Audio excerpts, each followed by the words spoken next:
नमस्कार दर्शक मित्रों, मैं हूं दिया खटवानी और स्वागत है आपका के न्यूज में। चलिए गौर करते हैं आज के मुख्य समाचारों से पहले कुछ हेडलाइंस पर। केंद्रीय मंत्रिमंडल में अगले 1-2 दिन में विस्तार किया जा सकता है। भारत में सबसे पहले मिला कोरोना का डेल्टा वेरिएंट लगभग आधी दुनिया में पहुंच चुका है।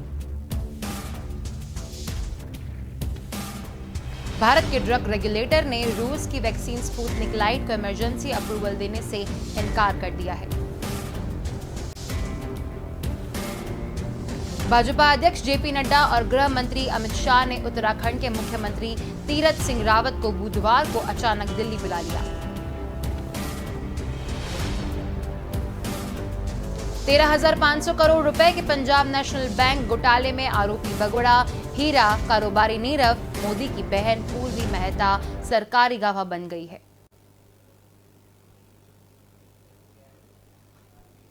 तो चलिए गौर करते हैं मुख्य समाचारों पर। केंद्रीय मंत्रिमंडल में अगले 1-2 दिन में विस्तार किया जा सकता है। यह फेरबदल 2024 में होने वाले लोकसभा चुनाव और अगले 5 साल में कुछ राज्यों में होने वाले विधानसभा चुनावों को ध्यान में रखकर किया जाएगा। बतौर प्रधानमंत्री नरेंद्र मोदी के दूसरे कार्यकाल का यह पहला विस्तार होगा। सूत्रों ने यह जानकारी दी है। इस विस्तार में ज्योतिरादित्य सिंधिया को शामिल किया जा सकता है। कांग्रेस से उनके मतभेद की वजह से पिछले साल भाजपा को मध्य प्रदेश की सत्ता वापसी में मदद मिली थी। इनके अलावा सर्बानंद सोनोवाल को भी मौका मिल सकता है। उन्होंने असम में भाजपा को जीत दिलाकर हेमंत बिस्वा शर्मा को राज्य का मुख्यमंत्री बनाने की राह बनाई थी। सूत्रों का यह भी कहना है कि इस विस्तार में कई मौजूदा मंत्रियों को हटाया जा सकता है। अभी 9 मंत्रियों के पास 1 से अधिक विभाग है। इनमें प्रकाश जावड़ेकर, पीयूष गोयल, धर्मेंद्र प्रधान, नितिन गडकरी, डॉक्टर हर्षवर्धन, नरेंद्र सिंह तोमर, रविशंकर प्रसाद, स्मृति ईरानी और हरदीप सिंह पुरी शामिल है। मोदी सरकार में जिन भाजपा नेताओं को मंत्री बनाया जा सकता है कि उनमें उत्तराखंड से अजय भट्ट या अनिल बलूनी, कर्नाटक से प्रताप सिन्हा, पश्चिम बंगाल से जगन्नाथ सरकार, शांतनु ठाकुर या निशित प्रामाणिक।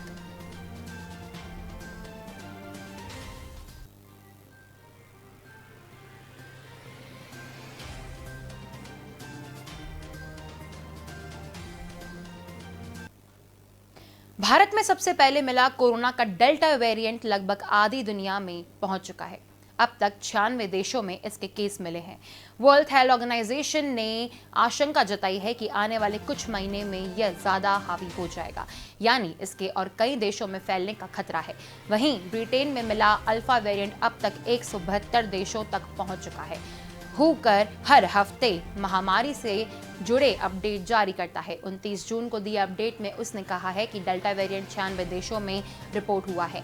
हालांकि अब तक इस वेरिएंट की पहचान करने की कैपेसिटी बहुत लिमिटेड है, इसलिए हो सकता है कि इसके बारे में कम डेटा सामने आया हो। यह भी सच है कि कई देशों में इसी वेरिएंट की वजह से नए केस काफी ज्यादा बढ़ गए हैं। भारत अभी कोरोना की दूसरी लहर से उबर रहा है। इसी बीच एक और नया खतरा मंडराने लगा है। देश में दूसरी लहर की वजह डेल्टा वेरिएंट को ही माना गया था। वह तब यह नए बदलावों के साथ हो भी और घातक हो गया था। इस नए स्ट्रेन को डेल्टा प्लस नाम दिया गया है। कहा जा रहा है कि ये मूल वायरस के मुकाबले 2 गुना तेजी से फैल सकता है।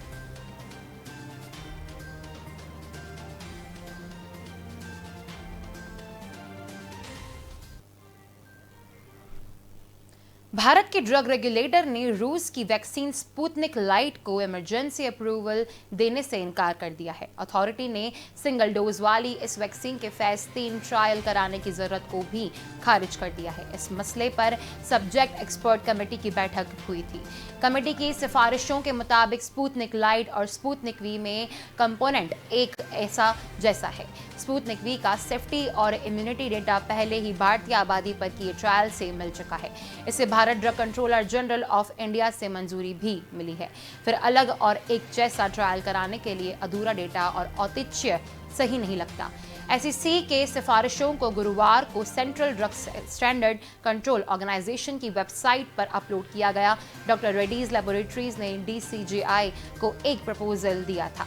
इसमें स्पुतनिक लाइट के मार्केट ऑथराइजेशन की मांग की गई थी। इसके लिए रूस के हुए फेज 1 और 2 ट्रायल का डेटा और भारत में फेज 3 के क्लिनिकल ट्रायल कराने का प्रोटोकॉल पेश किया गया था। CDSCO की सब्जेक्ट एक्सपर्ट कमेटी ने इस एप्लीकेशन पर विचार किया। इसके बाद कमेटी ने सिफारिश की है कि फर्म को वैक्सीन के मार्केट ऑथराइजेशन के लिए स्पुतनिक लाइट का फेज 3 ट्रायल का सेफ्टी और एफिकेसी डेटा पेश करना चाहिए।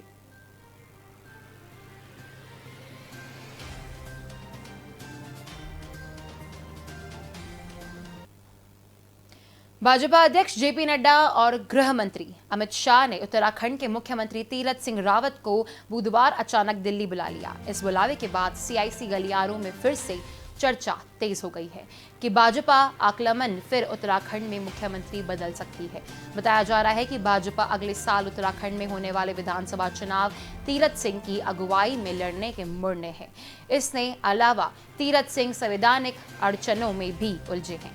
30 जून को तीरथ सिंह रावत को दिल्ली बुला लिया गया है। अचानक वे दोपहर में दिल्ली पहुंचे और करीब 10 घंटे के इंतजार के बाद उनकी मुलाकात जेपी नड्डा और अमित शाह के साथ हुई। मुलाकात अमित शाह के घर पर हुई। बताया जा रहा है कि चर्चा उत्तराखंड में लीडरशिप और अगले साल होने वाले विधानसभा चुनाव को लेकर ही हुई। दरअसल भाजपा आलाकमान नहीं चाहता है कि ये चुनाव तीरथ सिंह रावत की अगुवाई में लड़ा जाए।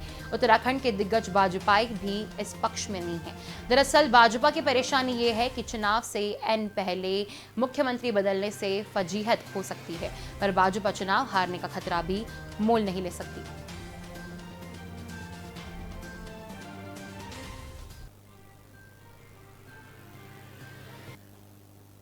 ₹13,500 करोड़ रुपए के पंजाब नेशनल बैंक घोटाले में आरोपी बगोड़ा हीरा कारोबारी नीरव मोदी की बहन पूर्वी मेहता सरकारी गवाह बन गई है। उन्होंने ब्रिटेन के अपने बैंक खाते से प्रवर्तन निदेशालय को 17.25 करोड़ रुपए भी ट्रांसफर किए हैं। पूर्वी ने बताया, मुझे इस बात की जानकारी थी कि मेरे नाम से ब्रिटेन में कोई बैंक अकाउंट है। यह अकाउंट न मैंने खुलवाए थे और न ही इसमें जमा पैसे मेरे हैं, इसलिए ये रुपए मैंने भारत सरकार को ट्रांसफर कर दिए हैं। सूत्रों के मुताबिक लंदन में रह रही पूर्वी मेहता ने इसी साल 4 जनवरी को prevention of money laundering case से जुड़ी स्पेशल कोर्ट में एक आवेदन दिया था। पूर्वी ने आवेदन के जरिए घोटाले से जुड़ी जानकारी जांच एजेंसी को बताने की पेशकश की थी। कोर्ट ने कुछ शर्तों के साथ इस आवेदन को स्वीकार कर लिया था। इसमें पूर्वी से कहा गया था कि उन्हें बैंक घोटाले से जुड़ी सही और पूरी जानकारी देनी होगी। पूर्वी ने इस शर्त को स्वीकार कर लिया। इसके बाद ईडी ने पूर्वी मोदी और उनके पति मयंक मेहता को पूछताछ से राहत देते हुए माफी दे दी है। पूर्वी मेहता और मयंक मेहता ने जांच एजेंसी को घोटाले से जुड़ी हर जानकारी देने की शर्त मानते हुए ब्रिटेन के बैंक खाते के करीब 17.25 करोड़ रुपए भारत सरकार को भेजे हैं।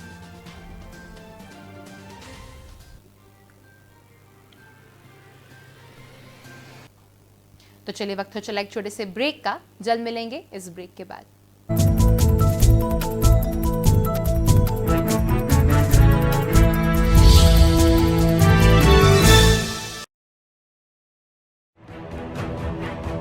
निष्पक्ष, बेखौफ, बेबाक, तेज तर्रार, तीखे सवाल, बात मुद्दे की। देखते रहिए जलपाक क्षत्रिय के साथ दंगल देश का।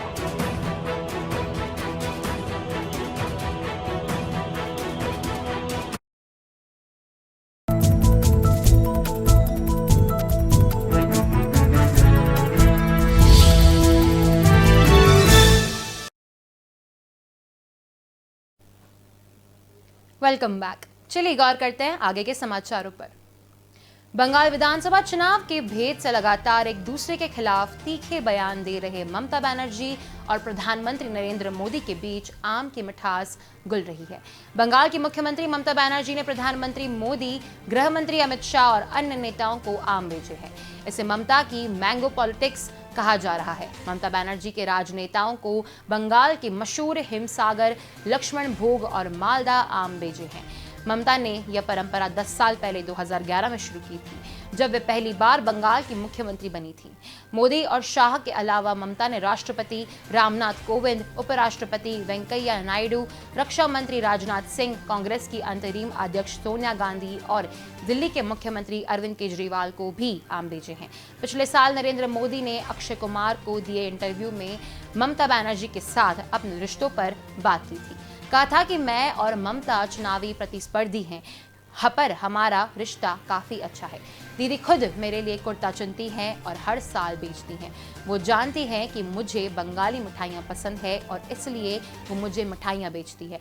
विधानसभा चुनाव के पहले से ही केंद्र सरकार और ममता बनर्जी के बीच तकरार बरकरार है।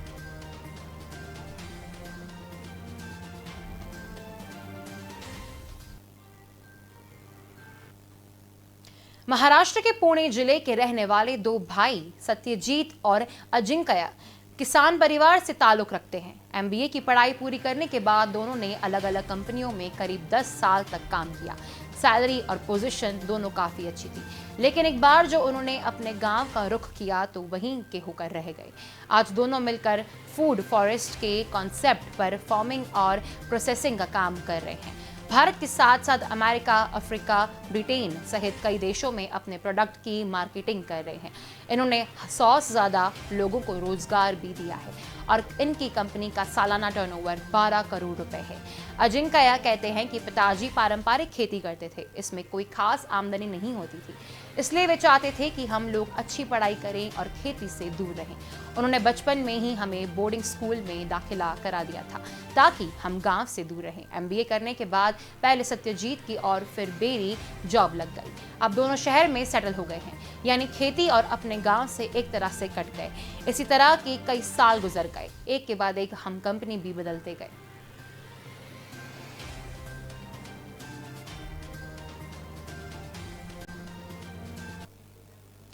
इटली के एक बेहद मशहूर भौतिक विज्ञानी थे गुलेमो मार्कोनी।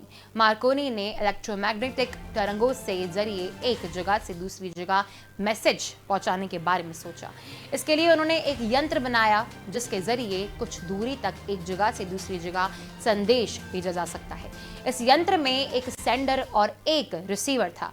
सेंडर के इलेक्ट्रोमैग्नेटिक तरंगों छोड़ी जाती और रिसीवर उन्हें पकड़ लेता। कहा जाता है कि मार्कोनी को अपने देश में ज्यादा तवज्जो नहीं मिली, लिहाजा 1896 में मार्कोनी इस यंत्र को लेकर इंग्लैंड चले गए थे। वहां उनकी मुलाकात सर विलियम प्राइस से हुई थी, जो मार्कोनी की तरह ही वायरलेस टेलीग्राफी पर काम कर रहे थे। मार्कोनी ने अपने इस यंत्र के अलग अलग एक्सपेरिमेंट किए और हर बार पहले से ज्यादा दूरी तक सिग्नल भेजने में कामयाब रहे।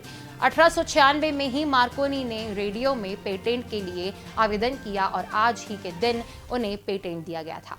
साल 1899 में तो मार्कोनी ने कारनामा ही कर दिया। इस साल उन्होंने फ्रांस और इंग्लैंड के बीच वायरलेस सिग्नल भेजने में सफलता पाई। दुनिया भर में अब तक ये बात पूरी तरह सिद्ध हो चुकी थी कि इन रेडियो वेव्स का इस्तेमाल संचार के लिए किया जा सकता है।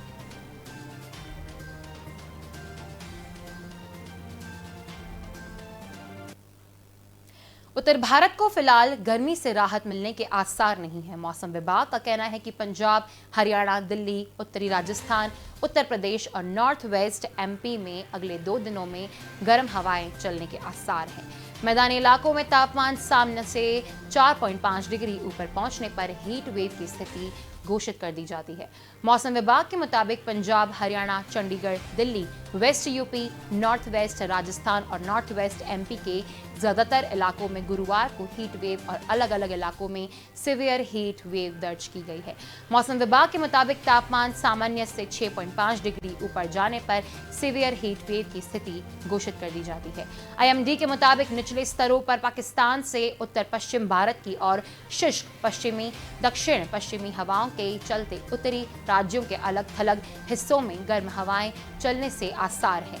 मौसम विभाग का कहना है कि मैदानी इलाकों में पिछले कुछ दिनों से तापमान 40 डिग्री के पार पहुंच रहा है। दक्षिण पश्चिम मानसून हरियाणा, दिल्ली, पंजाब के कुछ हिस्सों, पश्चिमी राजस्थान और पश्चिमी उत्तर प्रदेश को छोड़ पूरे देश का कवर कर चुका है।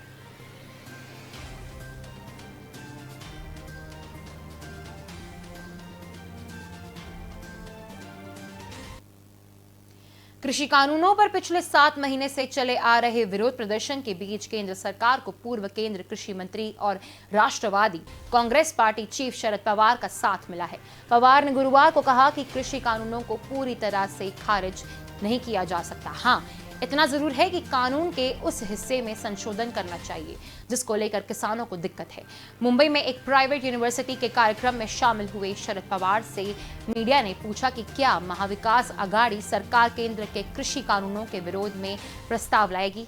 इसके जवाब में उन्होंने कहा, पूरे बिल को खारिज कर देने के बजाय हम उस भाग में संशोधन की मांग कर सकते हैं जिसे लेकर किसानों को आपत्ति है। उन्होंने कहा कि इस कानून से संबंधित सभी पक्षों पर विचार करने के बाद ही प्रस्ताव को विधानसभा के पटेल पर लाया जाएगा।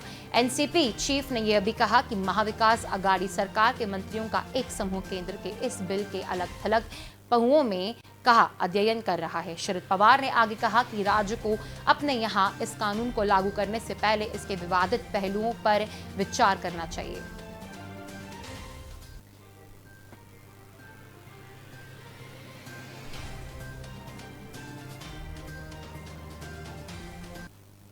तो चलिए वक्त हो चला एक छोटे से ब्रेक का। जल्द मिलेंगे इस ब्रेक के बाद।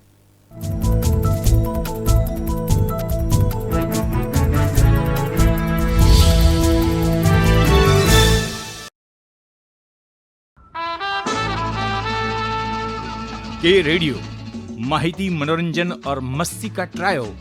के रेडियो कहीं भी कभी भी, दिन हो मंगलमय से लेकर गुजरा हुआ जमाना तक का सफर। के रेडियो आप सुन रहे हो के रेडियो। जल्द शुरू हो रहा है के न्यूज की सुरीली भेंट।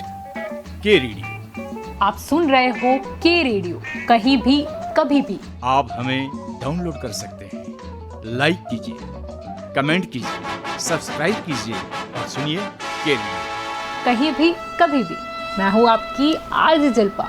रे रे रे रे मारी सवार, ये गाना सुना ही होगा आपने। चलो सुबह हो गई, मस्ती की कश्ती, दिन का सफर सुहाना, एक शहर एक नजर, जनवाणी, सुनहरी दोपहरी, ये शाम मस्तानी, ढल गया दिन, नगमों की बारात, गुजरा हुआ जमाना, फिर वही रात है, मनोरंजन, माहिती और मस्ती के साथ। आप सुन रहे हो के रेडियो, कहीं भी कभी भी।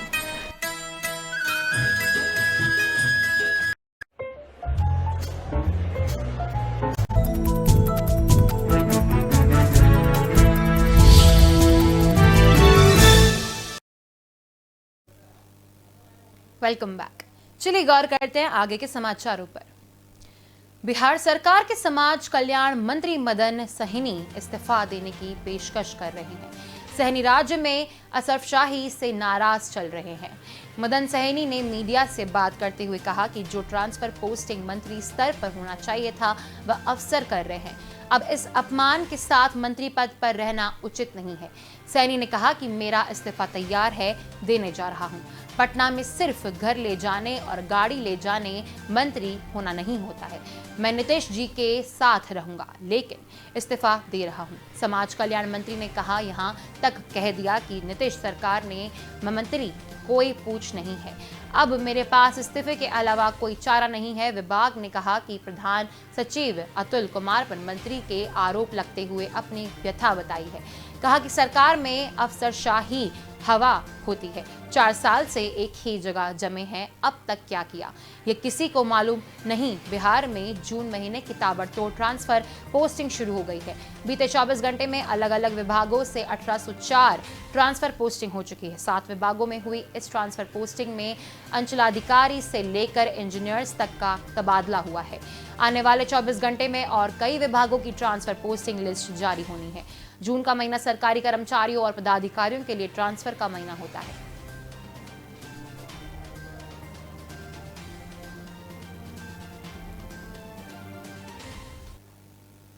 पूर्व गृह मंत्री सुशील कुमार शिंदे ने कांग्रेस के मौजूदा कल्चर पर सवाल उठाया है। गुरुवार को पुणे में आयोजित एक कार्यक्रम के दौरान उन्होंने कहा कि पार्टी की कार्यशैली में काफी बदलाव आ गया है। शिंदे ने कहा कांग्रेस की जो परंपरा डिबेट करने और बातचीत के लिए सेशन करने की थी, अब वह खत्म हो चुकी है। मैं इसके लिए दुखी हूँ। उन्होंने आगे कहा, आत्मचिंतन के लिए बैठकें होना जरूरी है। हमारी नीतियां गलत हो सकती है, लेकिन हम उससे सही कर सकते हैं। पार्टी में ऐसे और सेशंस की जरूरत है। शिंदे ने आगे कहा कि एक समय था जब कांग्रेस पार्टी में मेरे शब्दों की कुछ कीमत थी, लेकिन मुझे पता नहीं है कि अब ये है या नहीं। उन्होंने कहा कि कांग्रेस अपनी विचारधारा की संस्कृति भी खोती जा रही है। शिंदे ने कहा, एक समय था जब कांग्रेस में शिविर कार्यशालाएं आयोजित किए जाते थे। इन शिविर में मंथन होता था कि पार्टी कहां जा रही है, लेकिन आज के वक्त में यह समझना मुश्किल है कि आखिर पार्टी कहां जा रही है। अब चिंतन शिविर का आयोजन नहीं किया जाता है। मैं इसको लेकर काफी दुखी महसूस कर रहा हूं।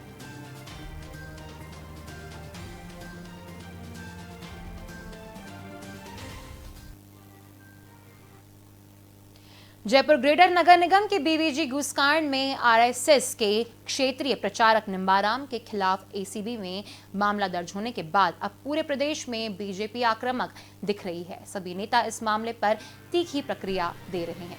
कोटा में गुरुवार को पार्टी के प्रदेश महामंत्री व रामगंज मंडी विधायक मदन दिलावर ने प्रेस वार्ता करते कहा कि यदि निम्बाराम को सुप्रीम कोर्ट दोषी सिद्ध कर देता है तो मैं खुद फांसी पर झूल जाऊंगा। मुझे इतना विश्वास है कि किसी भी कीमत पर निम्बाराम इसमें शामिल नहीं हो सकते। उन्होंने सीएम गहलोत को चेतावनी देते हुए कहा कि इस मामले को लेकर जनता में भारी आक्रोश है। यदि कोर्ट में साबित नहीं कर पाए तो सीएम को घुसने की वजह नहीं मिलेगी। उन्होंने इसे कांग्रेस का षड्यंत्र बताते हुए कहा कि कांग्रेस इससे पहले भी 3 बार संघ को कुचलने का प्रयास कर चुकी है, लेकिन तीनों बार उसके मंसूबे पूरे नहीं हुए। दिलावर ने कहा कि सत्ता में बिखराव है, टूट की स्थिति है। 25-25 करोड़ रुपए देकर लोगों को इन्होंने रोका था। उनका ध्यान भटकाने व उनको डराने के लिए आरएसएस को निशाना बनाया है। सीएम ने ये सब दिल्ली में बैठे अपने आकाओं को खुश करने के लिए किया है।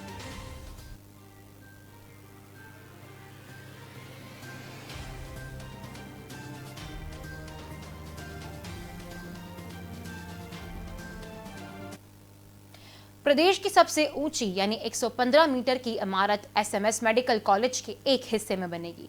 अभी सबसे ऊंची इमारत 70 मीटर की है। इस इमारत के सबसे ऊपर 2 हेलीपैड बनाए जाएंगे।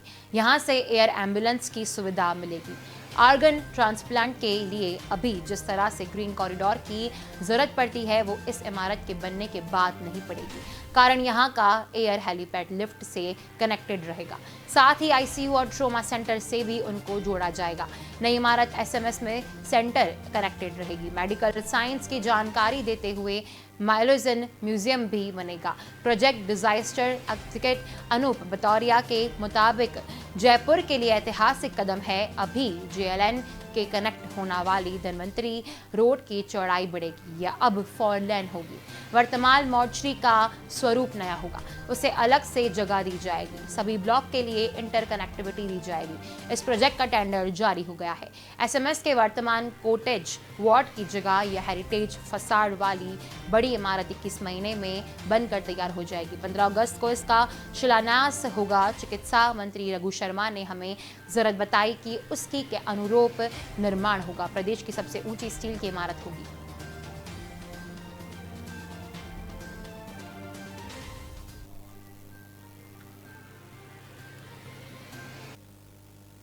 इंदौर में वैक्सीनेशन की रफ्तार प्रदेश में सबसे ज्यादा है। शहर में 28 लाख की पॉपुलेशन ऐसी है जो वैक्सीनेशन के दायरे में आती है। इसमें से अब तक 75% को पहला टीका लगाया जा चुका है, जबकि 11.42% आबादी को दोनों डोज दिए जा चुके हैं। फिलहाल वैक्सीन की कमी सामने आ रही है। ऐसे में बचे सभी लोगों का पहला और दूसरा डोज कब पूरा होगा? क्या इंदौर के लोग फिर से बिना मास्क खुली हवा में सांस ले सकेंगे? ऐसे कई सवाल इंदौरियों के जहन में है। इसे लेकर सूत्रों ने इंदौर कलेक्टर मनीष सिंह से बात की। 1 जुलाई से वैक्सीन आना शुरू हो जाएगी। ऐसे में 1 से 1.5 हफ्ते में बची हुए लोगों का पहला डोज लग जाएगा। शहर में फ्लोटिंग पॉपुलेशन आती जाती रहती है, फिर उनका वैक्सीनेशन शुरू करेंगे। अभी पूरा फोकस पहले डोज पर है। जब यह सभी को लग जाएगा तो दूसरे डोज पर फोकस करेंगे। कोवैक्सीन के लिए 28 दिन और कोविशील्ड के लिए 84 दिनों का गैप होता है। यह गैप पूरा होते ही दूसरा डोज लगाया जाएगा। बीच में हो सकता है कि जुलाई अगस्त में दूसरे डोज वाले बहुत कम निकले, क्योंकि इस एक महीने में ज्यादातर लोगों को पहला डोज दिया गया है। सितंबर में दूसरा डोज वाले ज्यादा रहेंगे।